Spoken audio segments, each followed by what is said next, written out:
Bonjour à tous, très contente de vous retrouver pour parler ensemble de cette nouvelle phase lunaire, pleine lune du jeudi 10 juillet 2025.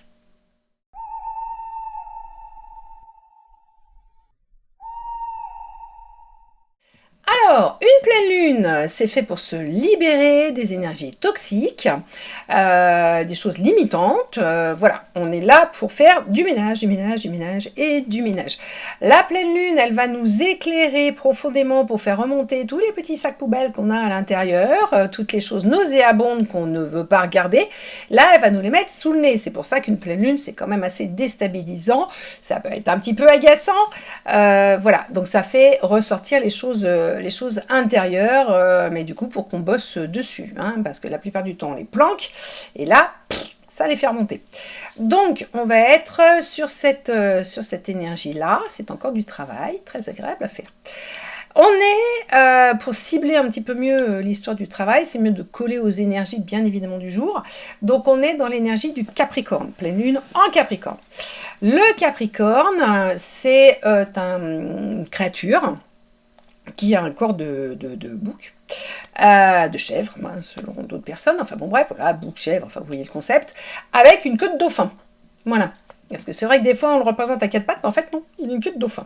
Donc il a deux pattes devant et une queue de dauphin.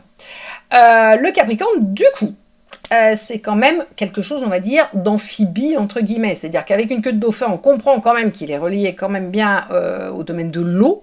Et avec son corps de chèvre, on voit qu'il est capable de marcher sur Terre, et c'est son élément, la Terre. Hein. Le Capricorne est quand même très terre-à-terre. Hein.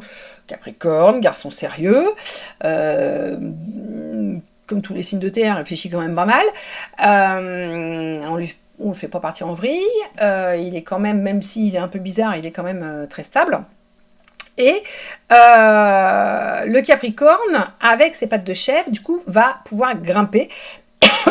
Va grimper les montagnes, va grimper les cimes, en fait, hein, comme les petits bouquetins qui grimpent dans la montagne. Donc, en fait, c'est quand même une créature qui passe schématiquement de l'eau par la terre et qui du coup est dans les airs. En fin de compte, on a quand même trois éléments sur cette blague-là.